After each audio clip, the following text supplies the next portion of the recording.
자, 맛동산 구독자 여러분 안녕하세요. 요즘에 여러분들 신축 좋아하시죠? 오죽했으면 얼죽신, 신축이 곧 입지다, 뭐 이런 말 있지 않습니까? 그럼 이제 신축 아파트를 구하고 싶다. 뭐가 가장 좀 쉬워요?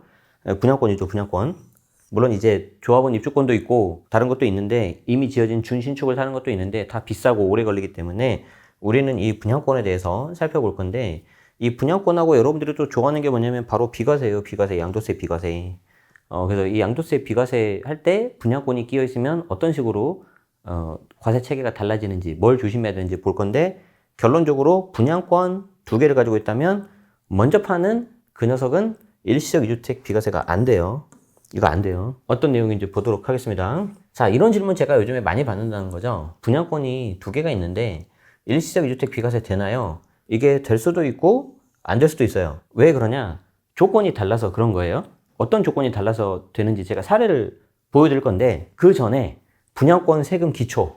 자, 분양권이라는 녀석은 도대체 뭐냐? 주택을 취득할 수 있는 권리잖아요. 권리. 그런데 이 권리가 나중에 주택으로 준공되지 않습니까? 잔금을 하면서. 그럼 이때부터 주택이 되는 거예요. 자, 그러면은 이 하얀색 이 부분은 분양권 상태고, 이 부분 파란색, 이때는 주택 상태가 돼요.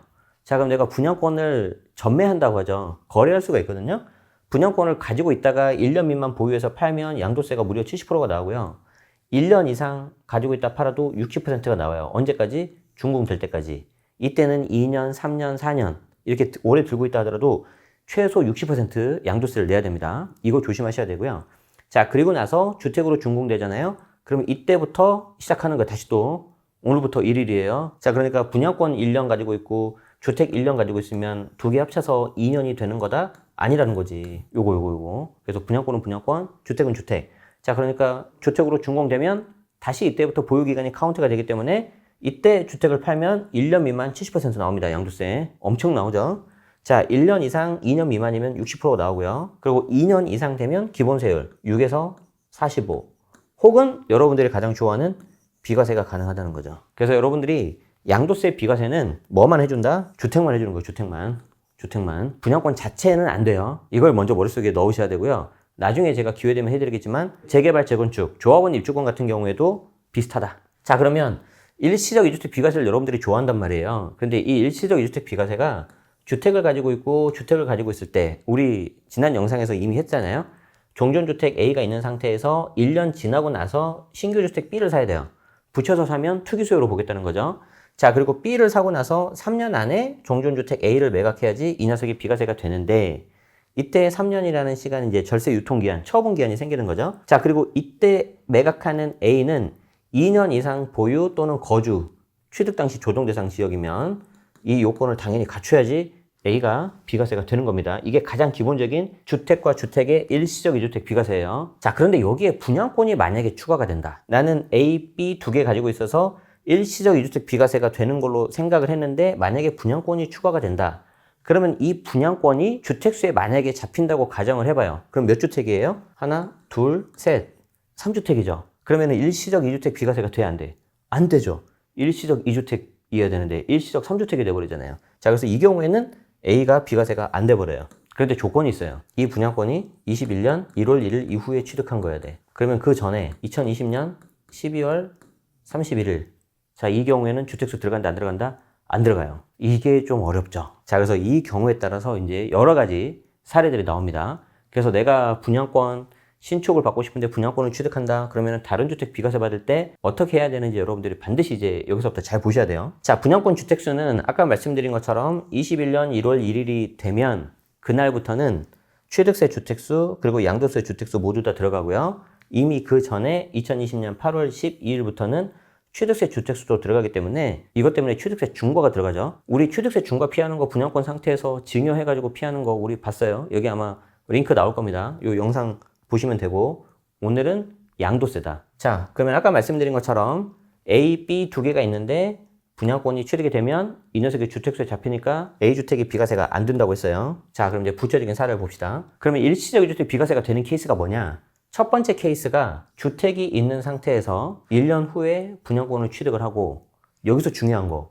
분양권을 취득하는 요 날로부터 3년 안에 종전주택 A를 매각하셔야 돼요. 간혹 가다가 이 B 분양권이 주택으로 되고 나서 그날로부터 혹시 3년 아닙니까? 이렇게 말씀하시는 분들이 있는데 그렇지 않습니다. 21년 1월 1일 이후에 취득한 분양권은 곧바로 주택수가 잡히기 때문에 요 날로부터 3년 안에 반드시 A 매각하셔야 돼요. 이게 준공되고 나서 또 3년 안에 매각하는 건 뒤에 또 보여드릴 거예요. 자, 그래서 반드시 이거 구분하자. 지금 2020년 12월 31일 전에 취득한 분양권은 별로 없을 거기 때문에 대부분 다 21년 1월 1일 이후 취득한 거란 말이에요. 그러면 그때 이후에 취득한 분양권이 있고 이날로부터 3년 안에 종전주택 A를 매각해야 비과세가 가능합니다. 이게 가장 첫 번째 심플한 케이스예요. 자, 두 번째 보세요. 내가 분양권을 취득을 했는데 21년 1월 1일 이후에 취득한 분양권이에요. 자, 그런데 내가 3년 안에 팔아야 되는데 3년 안에 팔려고 봤더니 이걸 팔면 내가 거주할 공간이 없어지잖아요. 그래서 좀 더 길게 가져가고 싶은 거예요. 자, 그럴 때 어떻게 할 수 있냐? 이 분양권이 노란색 주택으로 신축으로 바뀌잖아요. 자, 그럼 신축으로 바뀌면 이날로부터 3년 안에 파란색을 매각해도 가능해요. 그런데 제가 앞에서 안 된다고 했죠. 왜 안 된다고 했냐면 조건이 붙어서 그래요. 준공되고 나서 신축 준공되고 나서 3년 안에 매각했을 때 비과세를 받으려면 여기서 끝나는 게 아니고 요 신축으로 3년 이내 전입을 하고 1년 이상 계속해서 거주해야 돼요. 자, 이거 이해돼요? 신축이 되면 요 신축으로 전입을 해서 1년 이상 계속해서 거주해야 된다. 중간에 나가면 안 된다. 한 10개월 살다가 중간에 나가버리면 비과세 깨져버립니다. 자, 그럼 예를 들어서 내가 A가 부산에 있어요. 그런데 요즘에 서울 중심으로 많이 오르니까 서울 분양권을 어떻게 취득했다고 가정하겠습니다. 그런데 나는 부산도 좀 오래 가져가고 싶은 거예요. 그러니까 3년 안에 못 파는 거예요. 그러니까 3년 넘겨서 파는 거죠. 그래서 자기는 이제 비과세가 됐다고 착각을 했는데 어떻게 해야 돼요? 서울 신축집에 들어와서 1년 이상 거주를 해야 돼요. 이거 못하면 어떻게 된다? 깨집니다. 그래서 이거 굉장히 조심하셔야 되고요. 특히 또 많이 물어보는 게 뭐냐면 서울 지금 대부분이 비조정인데 왜 거주해야 되나요? 이거 조정 비조정 상관없어요.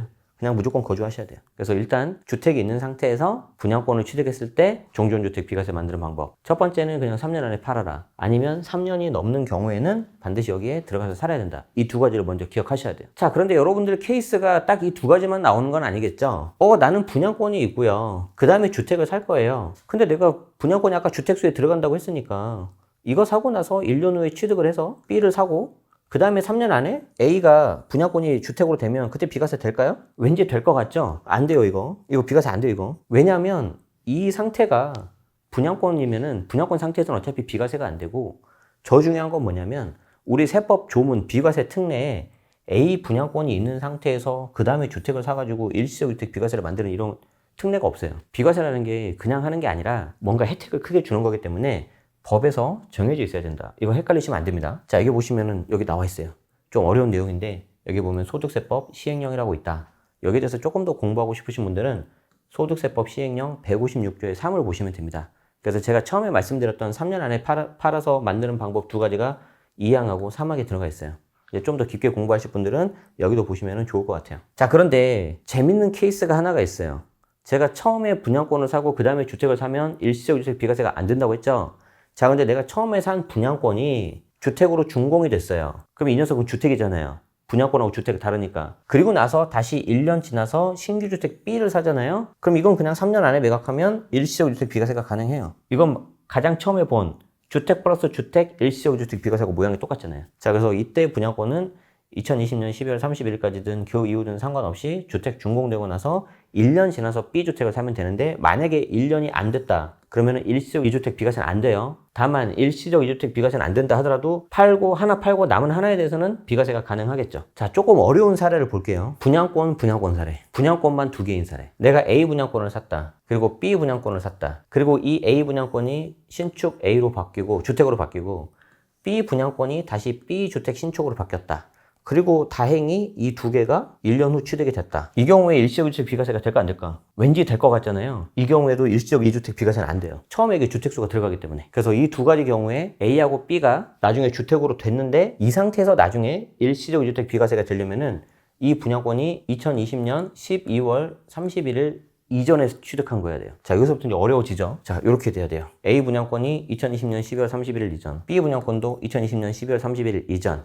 그런데 운 좋게 준공 날짜와 B의 준공 날짜가 1년 텀이 됐다.